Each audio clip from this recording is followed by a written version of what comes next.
प्रिय भक्तगण, आज हम आपको एक कथा का श्रवण करा रहे हैं जो सुनने मात्र से आपके जीवन में सुख, संपत्ति और धन की वर्षा होगी। तो चलिए कथा को प्रारंभ करते हैं। श्रोताओं, माता पार्वती को भगवान शिव यह कहते हैं कि मानव शरीर के स्वास्थ्य का रहस्य क्या है, इसलिए अपने अतीत पर शोक करने की आवश्यकता नहीं है, भविष्य की चिंता नहीं करें।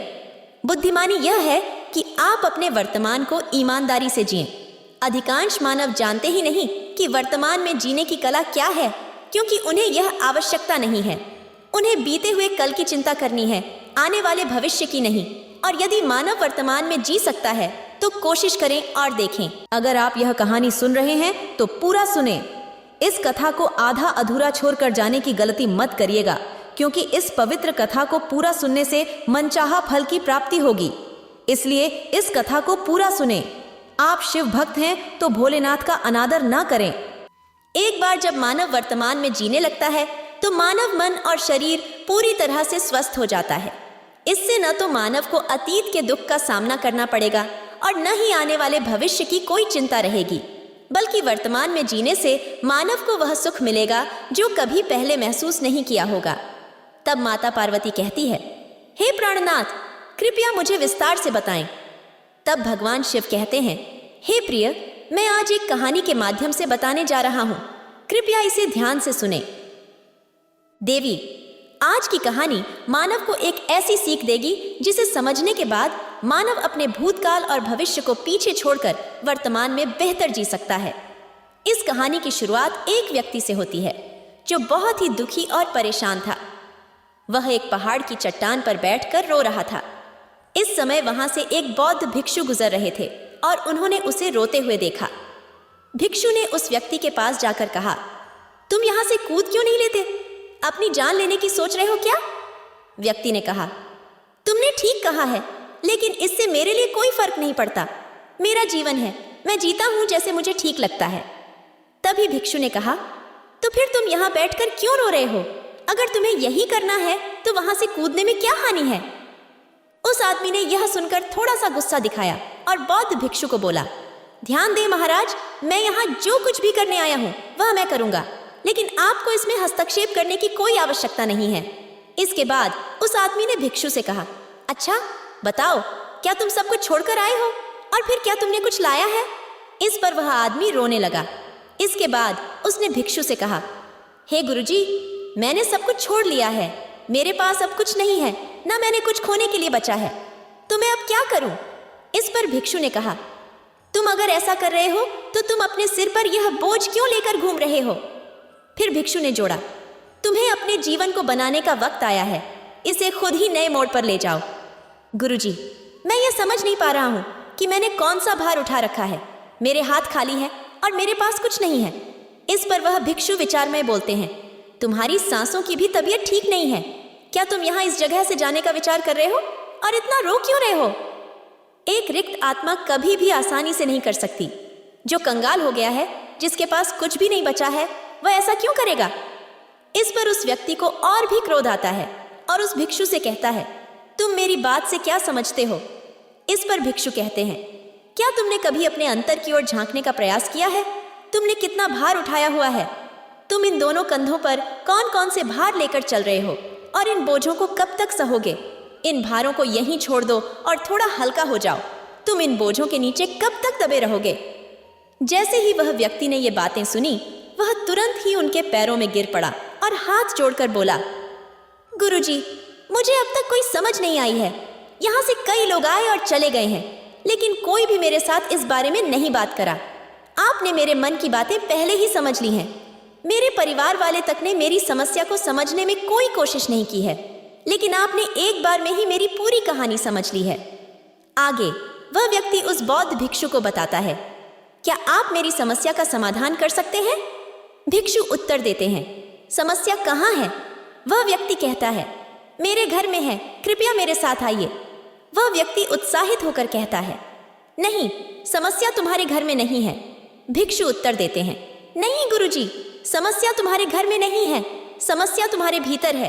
क्या तुमने कभी अपने भीतर जाकर देखा है? वह भिक्षु आगे कहते हैं, सारी समस्याएं तुम्हारे भीतर हैं।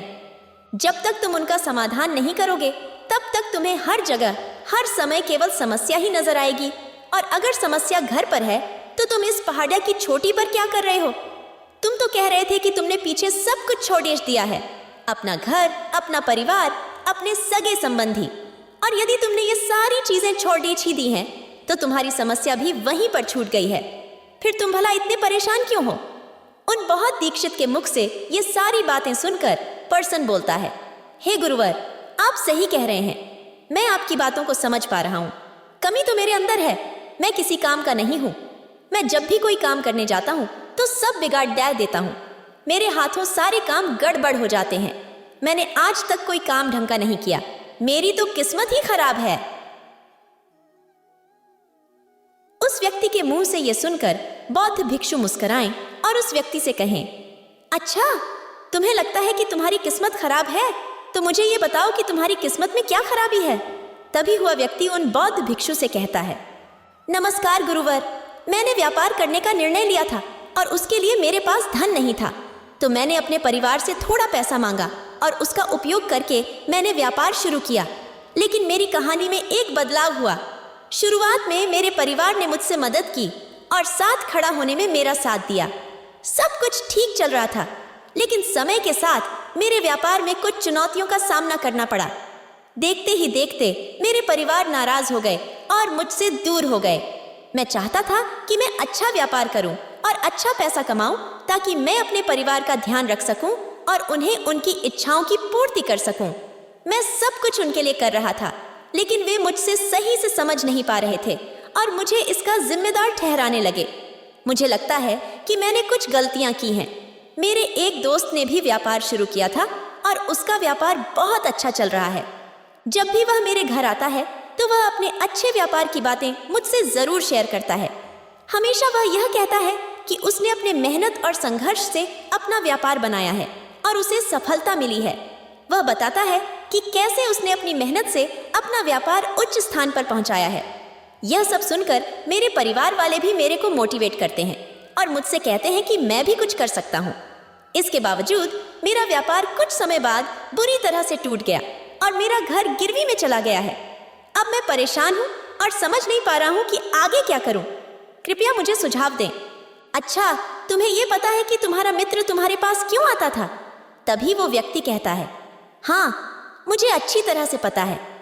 वो मुझे मेरे घर वालों के सामने नीचा दिखाने आता था, मेरी बुराई करने आता था, ये जताने आता था कि वह मुझसे व्यापार में कई गुना अच्छा है, श्रेष्ठ है। वह चाहता है कि मैं उसकी सफलता देखकर दुखी रहो, तड़दीप पता रहा हूं और परेशान रहो। तभी वो बहुत भिक्षु उस व्यक्ति से कहते हैं, क्या तुम उसकी व्यापार को देखकर सच में दुखी रहते थे?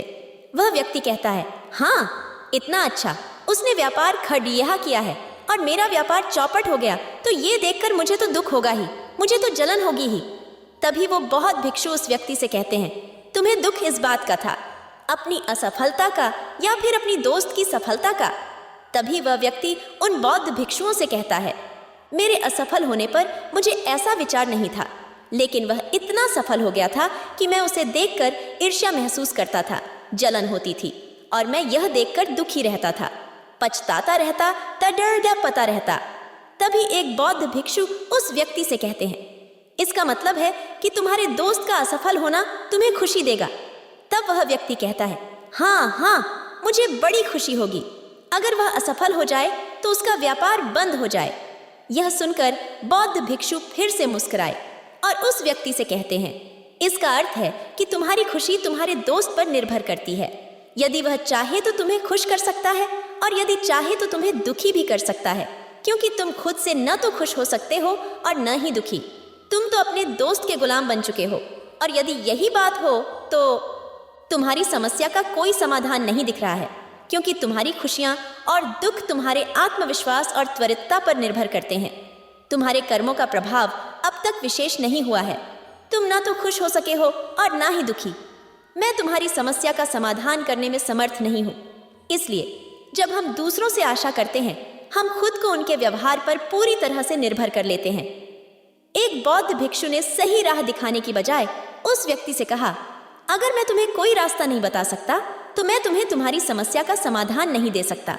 इसी तरह से तुम दुखी रहोगे, रोगे, बिलखते रहोगे। लेकिन यदि मैं तुम्हें सही दिशा में मार्गदर्शन करता हूँ तो शायद तुम्हें कुछ मिल सकता है। ध्यान रखो, जो तुम्हारा है वह तुम्हारे पास ही रहेगा। यह तुम्हें बताने के लिए कि किस तरह से उसने व्यापार में वृद्धि की, किस तरह से उसने काड़ी ही मेहनत की। जो तुम्हें दुखी करने आता है, लेकिन वो बात तो सच्ची ही कह रहा है कि किस तरह से उसने अपने जीवन में वह संघर्ष किया और उस मुकाम तक पहुंचा है। तो उसने अपने अनुभव की ही बात तुम्हें बताएं। अब चाहो तो तुम उस अनुभव का इस्तेमाल कर सकते हो, या फिर उस अनुभव को तुम व्यर्थ ही जाने दे सकते हो और अपने मन में ईर्ष्या जैसे भाव उत्पन्न कर सकते हो। समझदारी तो इसी में है कि जब वह तुम्हें अपने अनुभव के बारे में बता रहा है कि किस तरह से उसने संघर्ष किया है अपने जीवन में अपने व्यापार को ऊंचाइयों तक पहुंचाने के लिए, तो तुम अपनी बुद्धि का इस्तेमाल करें और उसके अनुभव के ज्ञान का इस्तेमाल करें।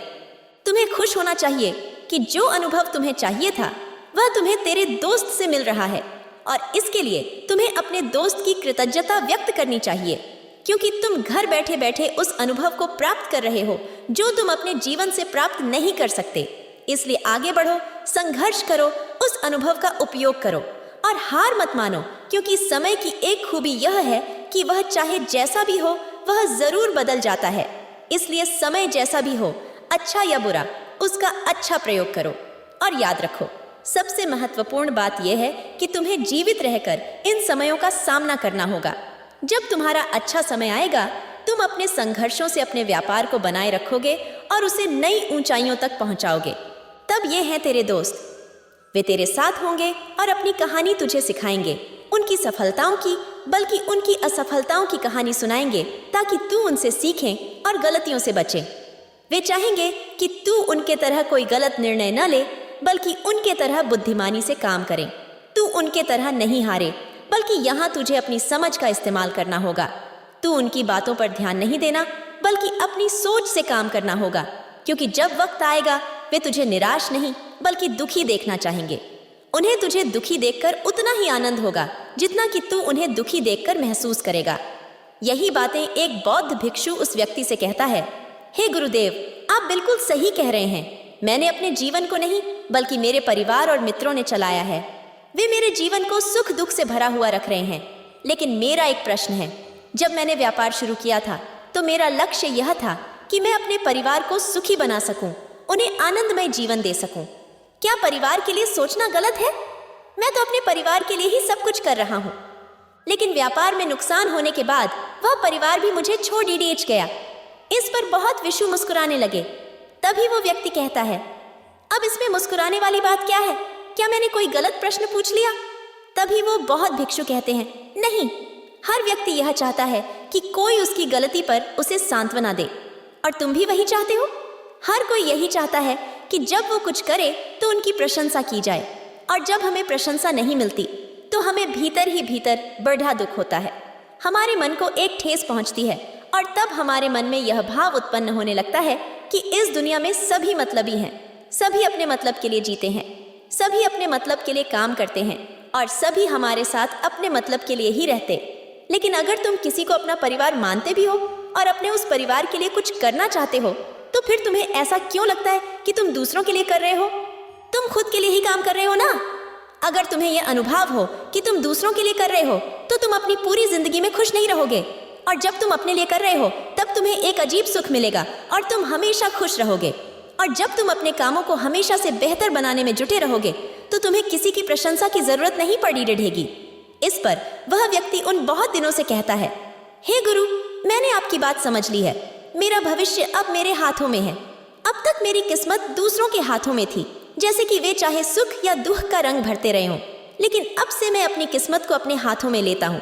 चाहे वह अच्छी हो या बुरी, मैं हार नहीं मानूंगा। आखिरकार व्यक्ति उस बहुत दिनों से कहता है, हे गुरुवर, आपकी सारी बातें तो मैं समझ गया, लेकिन क्या आप मुझे कुछ दे सकते हैं जो मेरे जीवन के सबसे बुरे वक्त में मेरा साथ दे सके, मेरा साथ निभा सके? यह सुनकर बौद्ध भिक्षु उस व्यक्ति को एक छोटा सा बक्सा देते और कहते हैं, क्या मेरे बहुत करीब है, और इसे तुम्हें अपने बहुत करीब ही रखना होगा। इसमें एक ऐसा राज जो तुम्हें बढ़िए से बेरेढ़िए दुखों से बाहर निकाल सकता है, बढ़ी से बढ़ी विपत्तियों से छुटकारा दिला सकता है, और इसे तुम सिर्फ तभी खोलना जब तुम्हें लगे कि अब कोई राह नहीं बची है, जब तुम्हें यह लगने लगे कि सब कुछ व्यर्थ है। मैंने जो बातें कही हैं वो भी व्यर्थ है, यह दुनिया भी व्यर्थ है, यहाँ रहना भी व्यर्थ है। इतना कहकर वो बहुत भिक्षु उस बक्से को उस व्यक्ति को थमा देते हैं और फिर वहां से चले जाते हैं। वह व्यक्ति उस पक्षी को लेकर वापस अपने घर आता है और फिर एक नया कारोबार शुरू करता है। अब की बार वह कारोबार में हार नहीं मानता और उसका कारोबार बहुत अच्छा चल पड़े रहता है। उसका कारोबार चलने के कारण अब उसका परिवार भी उसके साथ आ चुका था। अब उसके पास हर सुख सुविधा थी। उसने भूतकाल के दुख को छोड़ दिया और न तो भविष्य की चिंता की। उसने अपने वर्तमान को और बेहतर बनाने का प्रयास किया, परंतु समय हमेशा बदलता रहता है। ठीक वैसे ही जैसे बुरा समय स्थिर नहीं रहता, ठीक वैसे ही अच्छा समय भी स्थिर नहीं रहता। उस व्यक्ति का जीवन एक बार फिर से अच्छे समय से भरा हुआ था। वह एक राज्य में रहता था। पडीरूढोसी राज्य ने उस पर आक्रमण किया और पूरे राज्य को तबाह कर दिया। उसका व्यापार संपूर्ण रूप से नष्ट हो गया और उसका परिवार बहुत ही चोटें खा रहा था। उसे यहाँ से वहां भागना पड़ डिहा और उसके पास खाने पीने के लिए भी पैसे नहीं बचे थे। उसके माता पिता भूख से मर गए और उसकी पत्नी और छोटे भाई के बच्चे बीमार हो गए थे, लेकिन इलाज के लिए भी पैसे नहीं थे। इस समय में उसे एहसास हुआ कि ये सब कुछ व्यर्थ है। उसका जीवन जीना भी व्यर्थ है। ये पूरा संसार व्यर्थ है और जो कुछ भी बातें उन भिक्षुओं ने मुझसे कही थी वो सभी बातें भी व्यर्थ है। आज मेरे पास कुछ नहीं बचा। आज मेरे पास जीने का कोई मकसद नहीं बचा। उन भिक्षुओं ने जो कुछ भी कहा था उन सब बातों का आज कोई मतलब नहीं रह गया। अंत तक जीवन को तो समाप्त होना ही है, तो फिर जीवित रहकर भाग दौड़ करके अपने जीवन में ऊंचाइयां हासिल करना, वो सफलताएं हासिल करना, ये सब किस काम का? मेरा जीना भी अब मुझे व्यर्थ ही लग रहा है। अगर मैंने उसी समय हिम्मत करके इस जीवन को और अपने शरीर को त्याग दिया होता तो शायद आज मुझे ये सब नहीं देखना पडीरूढीता। वह पूरी तरह से निराश हो चुका था, अंदर से पूरी तरह से टूट चुका था। वो ये सब सोच ही रहा था कि तभी उसकी नजर उस बक्से पर पड़ ही जो उसे उन बौद्ध भिक्षु ने दिया था।